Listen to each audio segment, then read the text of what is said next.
It's the 14th of February. NTV Tonight starts right now. Tonight, Ruaraka OCS sentenced to death for killing a man in police station cell. There has been 5 years full of misery, pain, fear, but at last now we're happy. And another 5 top cops in Kisumu found culpable for baby Pendo's death.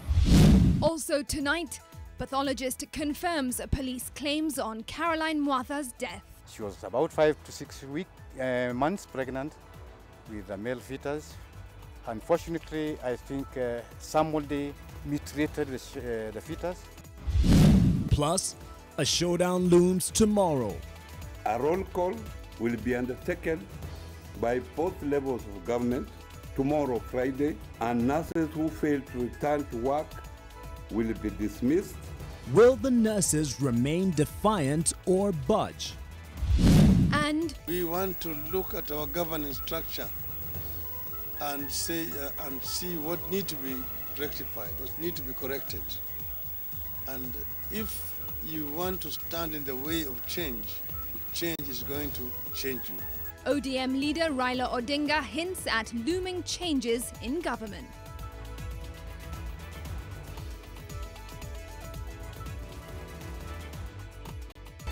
NTV Tonight with Mark Masai and Smriti Vidyarthi. Thank you for joining us for this Valentine's Day top stories, and our sign language interpreter is David Agondor. And we start with baby Pendo this Valentine's with some degree of justice served for her family. The High Court in Kisumu has found that 5 police commanders are culpable for the death of baby Samantha Pendo. The 5 the court heard were in charge of a police operation in Nyalenda Estate soon after the 2017 general elections that resulted in the death of the minor. Oko Okusa has the details. The 5 commanders are Lina Kosgei, who was the officer commanding Nyalenda Police Post, Benjamin Koima, who was in charge of Kisumu West, Christopher Mutune, who was the Kisumu East OCPD by then, Titus Yoma, the former Kisumu County Police Commander, and John Thiringi, who was the officer commanding the Central Police Station. There is sufficient evidence pointing to the culpability of the members of the National Police Service in the death of the deceased baby Pendo. The court at the same time issued further orders to the Office of the Director of Public Prosecution to investigate additional 31 General Service Unit personnel who Senior Resident Magistrate Beryl Omolo termed as persons of interest. The platoon comprised officers Chief Inspector Chengo Masha John, who was the overall commandant of that platoon, Corporal Justus Vutu, Force number 87, 152, 3, Police Constable Driver John Langat, Force number 69, 92, 7. A combination of various police units are said to have been deployed in Nyalenda Estate next to Tumaini Supermarket under the command of Lina Kosgei and deputized by Mohammed Ali to quell the riots that rocked Kisumu after the disputed 2017 election results. More than 31 people testified during the inquest, which began in February 2018 and ran through to November. The witnesses included both parents of baby Pendo, baby Pendo's sister, neighbors, pathologists, senior police officers, General Service Unit platoon commanders, and their overall commander, 2 GSU personnel, and the Independent Police Oversight Authority. Nimefurahi kabisa. Though hawakupata polisi aliyepiga Pendo, but nimefurahi wale wenye walikuwa wameheldiwa responsible. Though Pendo hakukufa peke yake, wengine walikufa, but I hope justice wenye amepea Pendo pia wale wamepata. They deserve that justice because haikuwa nzuri. I'm so happy. I'm happy. Let my daughter rest in peace. Baby Pendo is said to have been assaulted on 11th August 2017, but died on 13th while undergoing treatment at the Aga Khan Hospital in Kisumu. Post-mortem results indicated that the 6-month-old baby girl suffered a crack on her skull. Okusa, NTV. To another of our top stories, an officer in charge of station, or OCS, who mercilessly beat a defenseless drunk in his custody with a metal rod and repeatedly tried to drown him, has been sentenced to death. Former Ruaraka OCS Nahashon Mutua was sentenced this morning after having been found guilty of murder in December. Present at the sentencing was his widow, Penina, who testified to hearing her husband plead for mercy at the hands of his jailers. NTV's Olive Burrows revisits the events that left the nursing mother a widow and very nearly cost an innocent man his freedom. A police station should be one of the safest places. But for Martin Kome, there couldn't have been a worse place to be on the night of December the 19th, 2013 than the Ruaraka police station. After a night of revelry, Kome returned to his Babadogo home where a fight with his wife ensued. Concerned for his wife Penina's well-being and that of her infant child, the neighbors called the police. An inebriated Kome was taken in for manhandling their infant child. It was at the Ruaraka police station that he met the man who would sign his death warrant, officer in charge Nahashon Mutua. Mutua meted out his own form of justice, a metal rod and a drum filled with water, the instruments of his torture. Penina, who's Martin's wife, told the court as follows in respect to the condition she found Martin when she went to the hospital, and I quote, "We found Martin still a casualty, unattended. He was swollen the whole head. It was round and he had visible wounds. He had deep cuts on the face. He also had bruises as though he had been pulled on concrete floor. He had cuts on the face and chin. The clothes were blood-stained. He could not see. The eyes were closed due to the swelling. The skin on the eyes was gray. He could not hear what he was saying." Kome having had to writhe in pain for 20 hours before he was taken to a hospital. There he met a gruesome death, never having had his day in court, like the man who drove the proverbial nail into his coffin. And had the Independent Policing Oversight Authority not intervened, Kome wouldn't have been his only victim. Mutua tried to pin the murder on one Kelvin Odhiambo, whom he said instigated a mob beating of Kome in the cell. An election cycle later, the cell doors closed behind Martin's killer for the last time. Mutua representing the very worst of a police force drunk on power. And as for Penina Kome, who sat nursing her infant at the police station to the sound of her husband in agony, she couldn't have hoped for a better outcome. It's been 5 years full of misery, pain, fear, but at last now we are happy. As a family, we are happy. Olive Burrows, NTV. For more details on the story, for his age, Nahashon Mushiri Mutua had done quite well for himself within the police service, where he had risen to the rank of inspector in just 14 years. Well, he hoped to become a superintendent in just a few months and after service retired to be with his wife and 6 children. But then he beat and tortured a suspect in his custody to death, as you've just heard, and everything took a drastic turn. Inside the Daily Nation tomorrow, the police officer from hell and why a judge believes he should be hanged to death.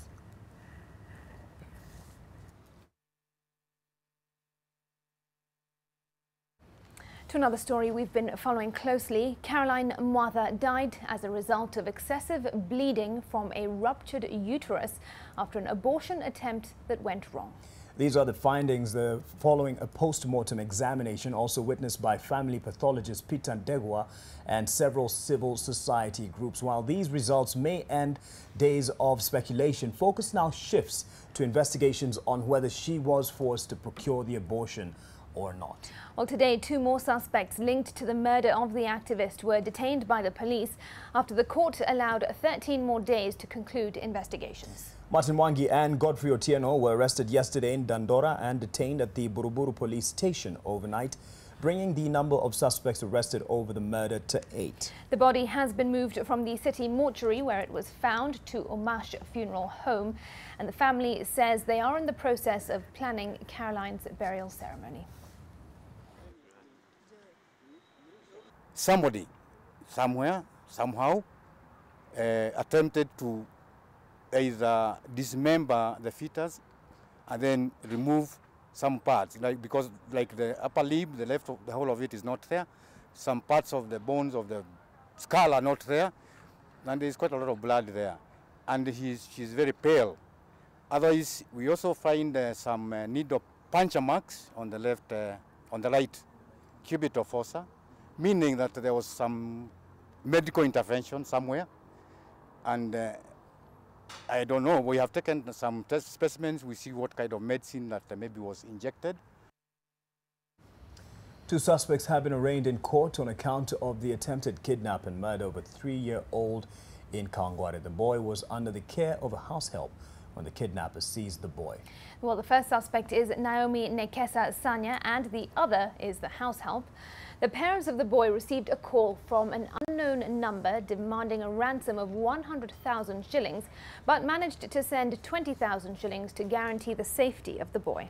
They contacted Kabete police station, who worked with phone service provider Safaricom, and were able to track the call to Nakuru, according to a statement from one of the suspects who were traveling to Western Kenya.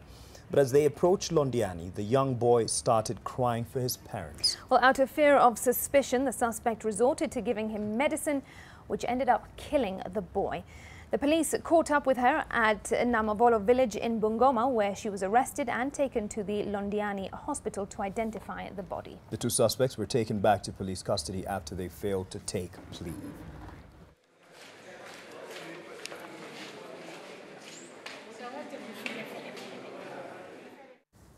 Health matters now, and the Council of Governors and the national government now refute claims by the Nurses Union that they have not been served with orders to stop the strike.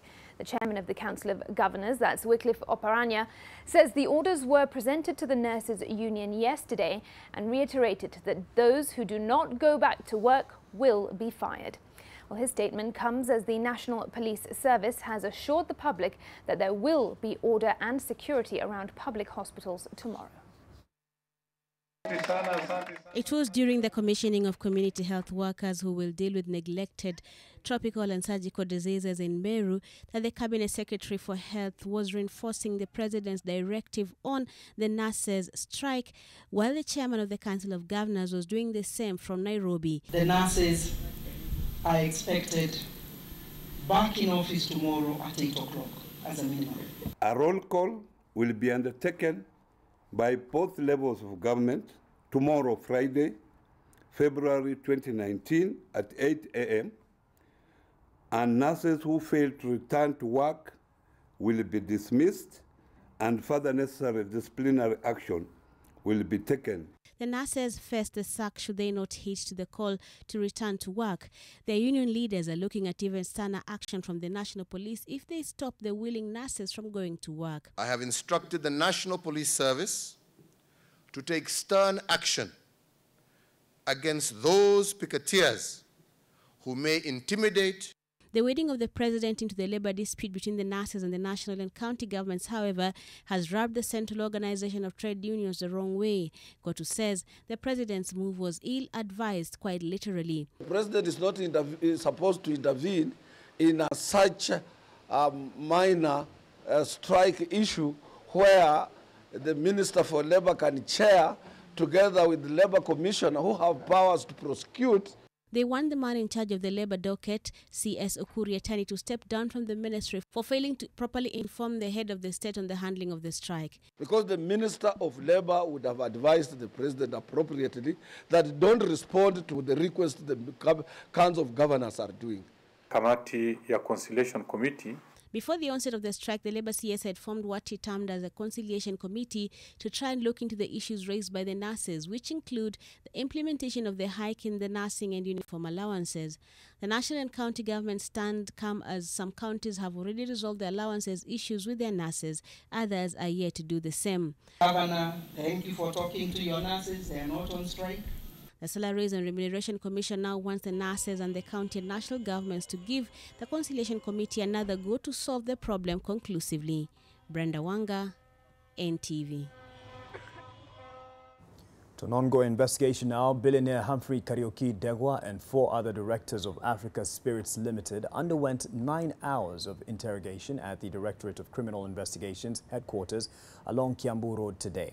The grilling culminated in the recording of statements. The directors and their lawyers left the premises without speaking to the media amid speculation that they would be detained further by authorities. Humphrey Karaoke Degwa, the proprietor of Africa Spirits Limited, is alleged to have evaded paying tax for an unspecified period, leading to the police raid that allegedly unearthed counterfeit KRA duty stamps. The billionaire is also accused of engaging in money laundering and processing counterfeit goods. His Africa Spirits plant in Thika is still shut down.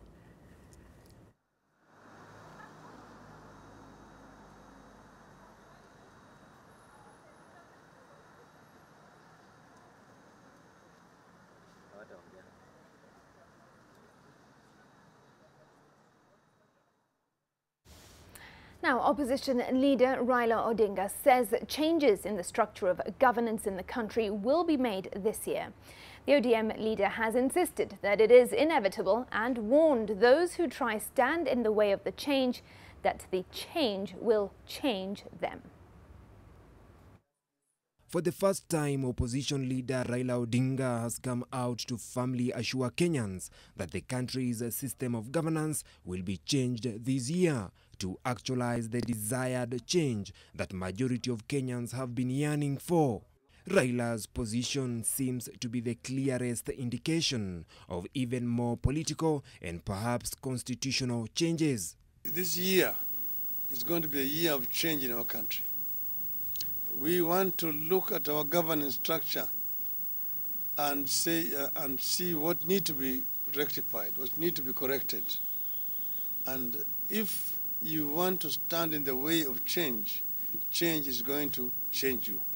A few months ago, both Raila Odinga and President Uhuru Kenyatta called for an end to the winner-take-all system of governance to deal with the culture of exclusion that brews divisive elections in the country. We want to change this country, and the change movement is on. The train has left the station, and anybody who does not want to move with it will be left behind. For a while now, opposition leaders allied to Odinga have been calling for a referendum to change the system of governance. The leaders have proposed the creation of the position of a prime minister with his two deputies. So you have a choice, either to be with us or not to be with us. Leaders allied to Deputy President William Ruto have opposed the idea, arguing that it is aimed at creating job positions for certain political leaders in the country. Besides that, DP Ruto has been championing the creation of the position of the official leader of opposition instead of a system of governance that aims at bringing together the winners and losers in elections. Ruto has also proposed to have the deputy president given powers to spearhead and coordinate government's activities in parliament. Vincent Odur, NTV.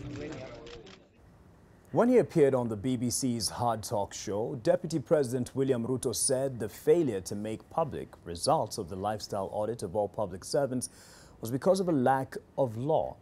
But is that the case? Silas Apollo reports on the debate that has surrounded the calls for a lifestyle audit in the fight against corruption, the legal challenges, and why such a call still remains a mirage even for President Uhuru Kenyatta, the so-called champion of the audits.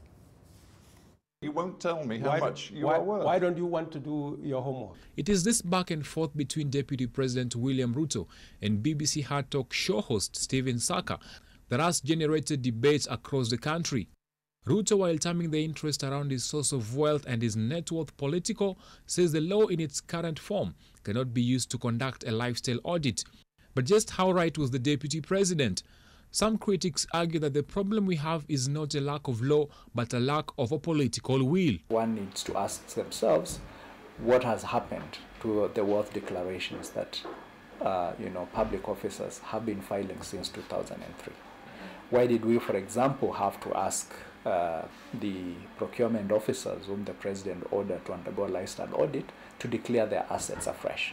Makueni Senator Mutula Kilonzo Jr. says that the current law was watered down in favor of the political elite. The problem is the Leadership and Integrity Act, which was watered down when Eugene Wamalwa was Justice Minister. That is where the problem is. If it is from the political angle, then of course we expect politics to play in, and they'll ask you, why are you touching so and so, and why not this person? You are touching so much of our tribe. Kimeo says that at present, even with the existing laws, declared wealth cannot be made public, which beats the logic on why the audit should even be done in the first place. You have a lifestyle audit that is done by people who are not known, using parameters that are not known, procedures that are not known, so that even as a person who is subjecting themselves to a lifestyle audit, you have no idea what to expect and what the outcome of that would be. It's unlikely to yield the desired results. The debate on whether public servants should be audited or not has been a contentious one. President Uhuru Kenyatta has been among those who espouse. After we are finished and the procurement officers are done, we will now go to senior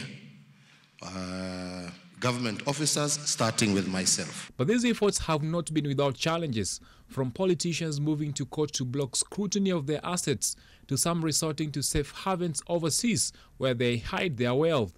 Besides Chapter 6 of the Constitution on Integrity and Leadership, Article 10 provides for values of integrity, transparency and accountability. Supporters of the lifestyle audits have argued that if done transparently, then it would breathe a new life into the country's sinking public integrity regime and even make Kenya a shining example in the continent. Silas Apollo, NTV. That story brings us to a break on NTV tonight. It's 20 past the hour. We'll be back in a few minutes.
Welcome back. The court today declared that the rescued child bride from Mandera should be placed in a children's home in Embakasi. The girl whose family had arranged a marriage for her after her KCP exams will be staying at the home during her 8-day midterm break. Through her rescuer, Fatma Malim, she was able to get a scholarship and bursary funds at Buruburu Girls High School. However, her family was against the idea and enrolled her in a small private school in Eastleigh called North View. Zemos Rotich, an advocate and activist Fatma Malim, have raised concerns on whether the girl's education would be guaranteed if she went back to live with her parents. The court hearing was to determine whether she should continue to stay at her mother's house or be placed in a children's home. The case continues on the 10th of March.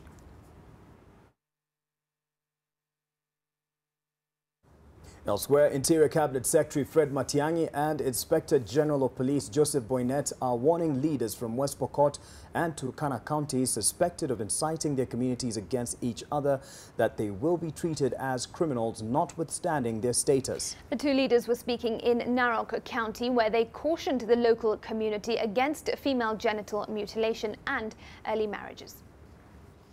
I have given very stern instructions to my officers and those of us who work together with us in the security sector to hunt down those messing up the peace and the tranquility in that area of Kainuk. Anaiba ng'ombe, anayesumbua wananchi na kutumia halali silaha haramu, ajue we are coming for you and we will not spare you. Mshindwa kuongea na msichana mkubaliane, unaona unaogopa kidogo, ongea na hawa wazee. Wataweza kukuambia vile mambo inafanywa, wakuzungumzie, wanaweza kukuongelesha, ama watume mama mmoja na mpembeleze huyo msichana, muongee na yeye mkubaliane. We want to be a decent society. Na wasichana wetu ni wazuri, hawawezi kukataa, wanaweza kukuonea huruma, waseme okay, kama umeogopa sawa, umekuja tukae na wewe tuwe pamoja. Lakini kwa mtoto hapana. West Pokot na Turkana, ule mchezo unaendelea pande ile. I want to ask the leaders who are playing that game, who have turned that place to become a theater of those funny games they are playing with the lives of our people. We will go after them and we will bring them to account.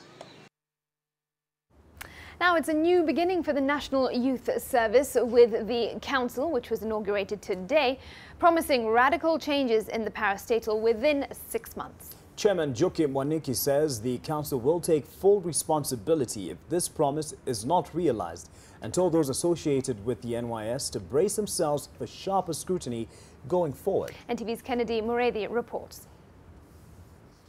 The National Youth Service is still struggling to win over public confidence as it hopes to shed off the theft dungeon tag that has dogged it in the wake of theft of millions from its coffers. A new council is now in place as per the Act. Parliament has also put in place strict regulations to check pilferage. This council brings a stronger governance, which will ensure they will have financial controls. They will also be able to oversight with an audit committee that will ensure procurement procedures and all other government procedures will be adhered to. The latest case of theft at NYS is still a subject of ongoing investigations, and a court case with high-profile officials at the Ministry of Youth and Gender Affairs and the NYS are involved. For the journey of making the new National Youth Service Act was an effort to make sure no more resources, no more public resources are lost through National Youth Service. Rules are rules, but you must enforce them. You punish. If you don't punish, then there will be corruption. The newly inaugurated team says it is raring to go, promising to correct the wrongs at the NYS. We assure you in 6 months we will deliver. There's no reason why we should not deliver. If we have not delivered in 6 months, then we retire.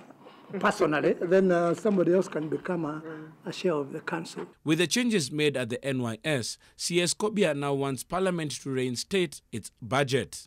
These institutions serve the entire country, and if it's not in up and moving, then the youth of this country risk not getting the intended purpose of being empowered so that they can be able to get jobs and become productive members of this country. The country's eyes have been trained on the NYS for quite some time now, especially after the second round of alleged theft was reported.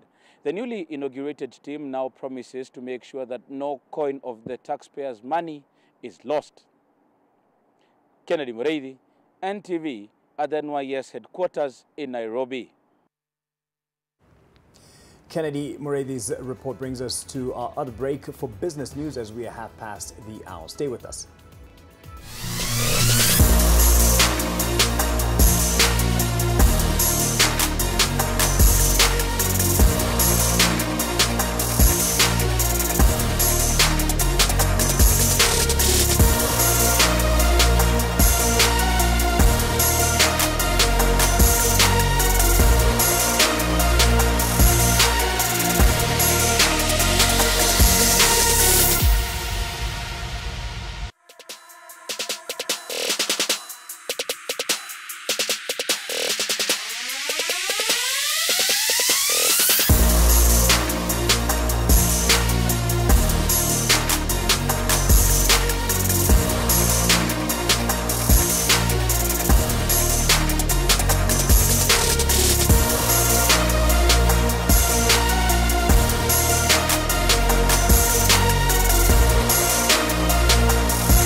Good evening and welcome to NTV Business. I'm Dan Mwangi. The budget cycle for the period between July 2019 and June 2020 kicked off in earnest with the Public Finance Management Amendment Bill sailing through the second reading in the National Assembly this afternoon.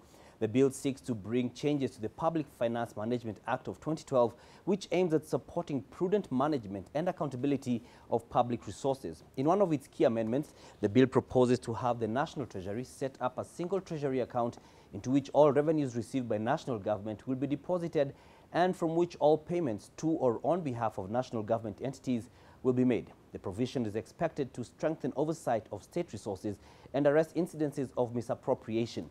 The bill also proposes to strengthen Parliament's legislative capacity to analyze budget proposals tabled by the executive.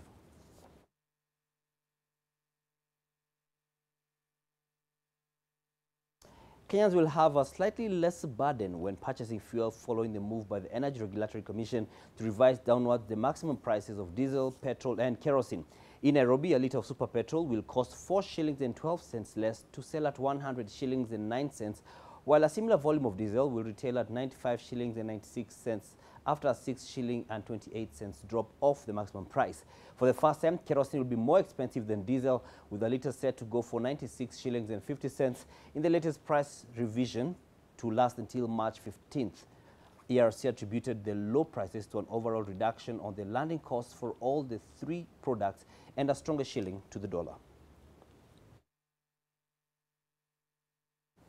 Now, Kenya continues to rely heavily on imported sugar to supply the high demand of the commodity, with imports increasing by 67% last month compared to a corresponding period last year. This was attributed to the decline in local production of the sweetener, which stood at 26% following closure of most public-owned sugar mills due to a myriad of challenges that have been rocking the sector. Lillian Carrier with more details. According to latest data from the Sugar Directorate, the volumes shipped in the country last month stood at 36,674 tons compared to 21,982 tons imported in the same period last year. On the other hand, total production of sugar last month was 46,313 metric tons compared to 62,819 metric tons achieved in the same period last year, signifying a drop of 26%. This was buoyed by closure of sugar companies such as Mumias, Olepito and Kwale International Sugar Company, which remained closed during the month. Uganda continues to take monopoly of being the only East African country supplying Kenya with sugar by supplying 6,516 tons. Countries in the common market for Eastern and Southern Africa supplied Kenya with 21,248 tons, while the rest of the world countries supplied 8,911 tons. Despite an influx of sugar imports in the market and a decline in ex-factory prices, consumers are still yet to feel the impact in their pockets. A kilogram of sugar is currently retailing at 115 shillings on the shelves.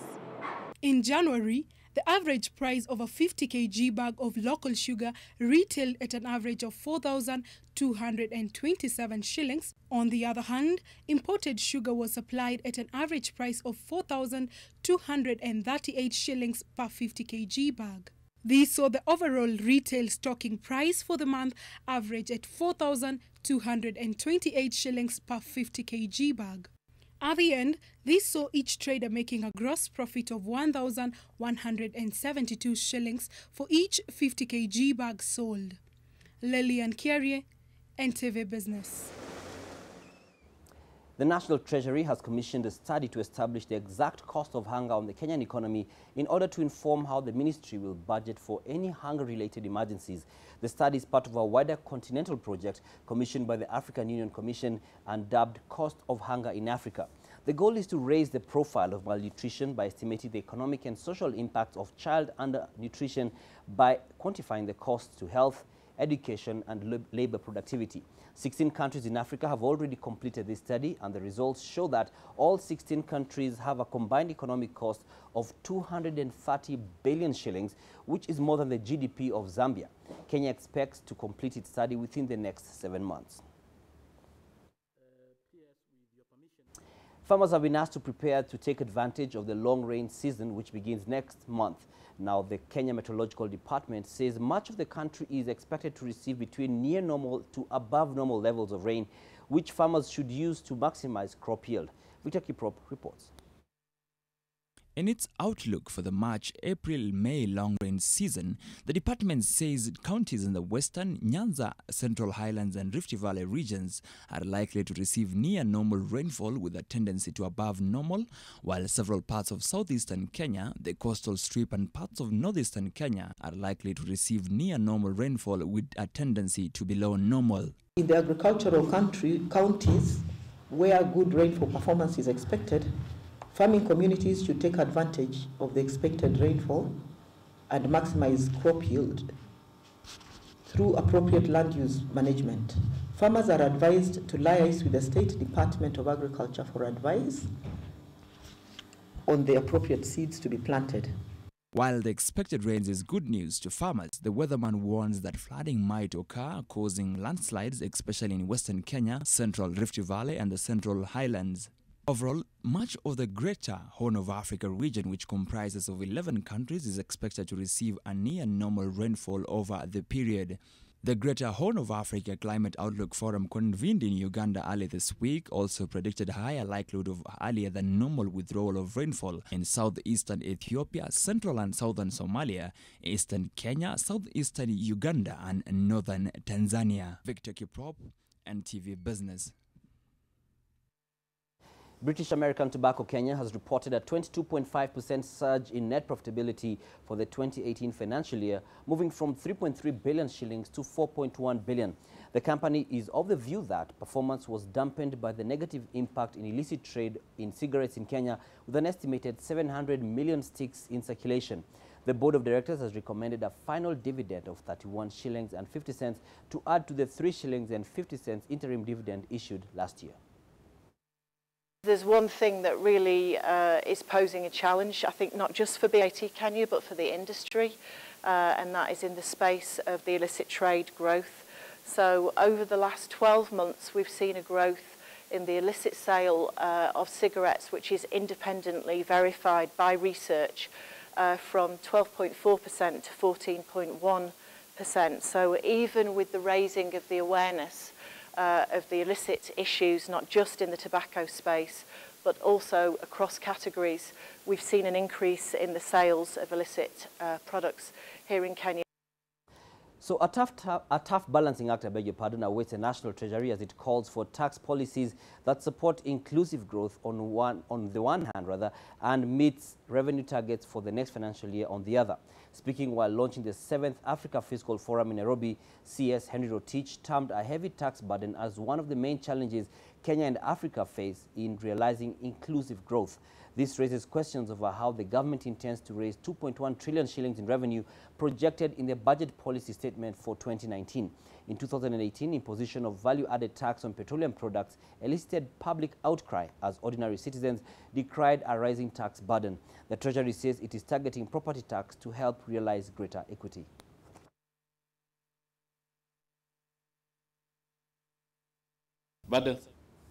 Business myself, both done, but I leave with financials. Good night. NTV Financial Report.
Thank you for staying with us. Professor Tom Ojenda has been cleared by the Law Society of Kenya to run for the position of male representative to the Judicial Service Commission amid controversies ranging from tax compliance issues to graft investigations. This afternoon, lawyers allied to the senior counsel stormed the LSK headquarters, demanding that the list of nominees be released. 5 nominees will now vie for the position, with Ojenda said to be the favourite, having served in the last term. Kemi Jungu reports that the onset of the campaigns also marks the beginning of what could be a memorable run to the coveted seat at the Judicial Service Commission. Professor Tom Ojenda's candidature is challenged by 4 other lawyers: Gatundu Alex Erungu, Erungu Gadhi, former Independent Policing Oversight Authority Chairperson Macharia Njeru, and Charles Ongoto, each seeking to be the male representative of the Law Society of Kenya at the Judicial Service Commission. We look forward to conducting a very peaceful campaign for the 5 candidates who are running for this office. However, the election date shall be announced by the Independent Electoral and Boundaries Commission, which will be conducting the elections. The only requirement to be a Judicial Service Commission commissioner is at least 15 years experience and votes from the membership of the statutory body responsible for regulating advocates.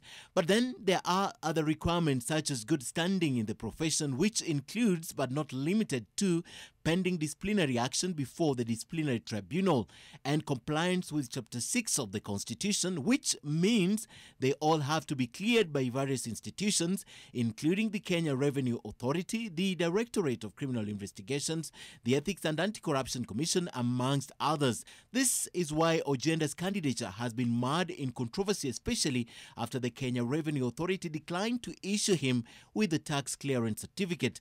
According to the lawyer, he has never had issues with the Kenya Revenue Authority until last year, when KRA declined to clear him. But the Council of the Law Society of Kenya still went ahead to clear him, basing their decision on a 2006 court ruling that also saw former Chief Justice William Mutunga cleared. The council held a meeting, considered the nomination, and cleared all the candidates. But then there are issues surrounding impropriety at Mumias Sugar that have seen Ojenda detained and taken to court.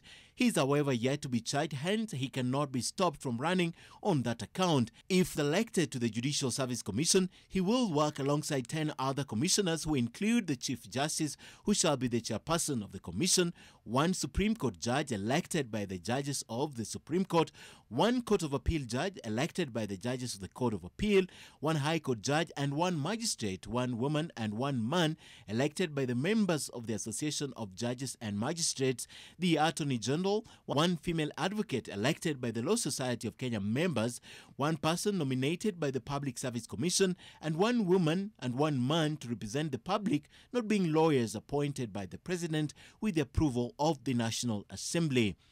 Ken Mijungu, NTV. Right, shifting focus now. It is, of course, the 14th of February, Valentine's Day. And what does Valentine's Day mean to you, if anything? Expenses. Or are you asking them? Yeah, well, okay. Is it a day of great significance of expression to your loved ones, or just another overhyped day that piles unwarranted pressure on men, or should I say here, boy child, especially? Well, some Kenyans expressed their love for their significant others in various ways, while some dismissed Valentine's Day altogether, while some businesses cashed in on the Day of Red. Anita Nkonge tells us more. A red letter day, one whose theme color mirrors their expression. Valentine's Day has on one hand been the subject of embrace for lovers especially. Spending time with her, giving her these roses and taking her out for a good lunch, a nice afternoon, and who knows what's going to happen for the evening. Now, buying gifts for your loved ones was one way to show your love this Valentine's Day, but here at the Kenya National Archives, Kenyans showed a different type of love. The Kenya National Blood Transfusion Service launched their Show Your Love blood donation campaign, giving Kenyans the opportunity to demonstrate love for people they do not know through blood donation. We thought that it's important to give Kenyans an opportunity to demonstrate love. And the best way to demonstrate love is to give a gift. For me, I love helping out people who are having problems in hospitals, in children's home. So I decided to come and donate blood. In Bomet County Administration, police service officers handed roses to motorists and members of the public along the Narok-Bomet Road. Inmates at Eldoret Women's Prison were treated to VIP treatment. Some of them inhaled the rosy smell of freedom after well-wishers paid the fines for petty offenders. For vendors and florists, this year's season has shown them love, especially when compared to 2018. Kibiashara, hakuna maua, hata maua ukinunua na bei kali bado kuuza ni shida. So this time tunaona at least hata ukinunua maua na bei kali, customers they are flowing. This Valentine has been a bit better to us because we are doing most of pre-sales marketing. In Molo, flower farms have reported high sales due to last year's favorable weather, which birthed high yields of quality flowers, whose demands are largely from Europe. With the smiles the day has caused, a different set of smiles were served online. Mainly men, in humorous expressions, used the hashtag Men's Conference, insinuating that they were not available for their significant others on this day of love. With a seeming anti-Valentine's Day narrative, one wonders who then was buying the gifts and fattening the traders' wallets. Men. Men? Yes, men. Okay. Yeah, they are the ones who are coming here, giving us the addresses where we are to deliver. A case of one narrative online and another offline? Anita Nkonge, NTV. Well, once again, happy Valentine's Day to all of you celebrating. And Mark, you say that it meant expenses to you. What did you really spend on your loved ones today? It was what was expected. It wasn't quite actualized. But my question is, why didn't we send anyone, a correspondent to the men's conference? That's a big story, as our managing editor. A big story, as our managing editor would say. But happy Valentine's to you. Thank you. I gave you some chocolate, didn't I?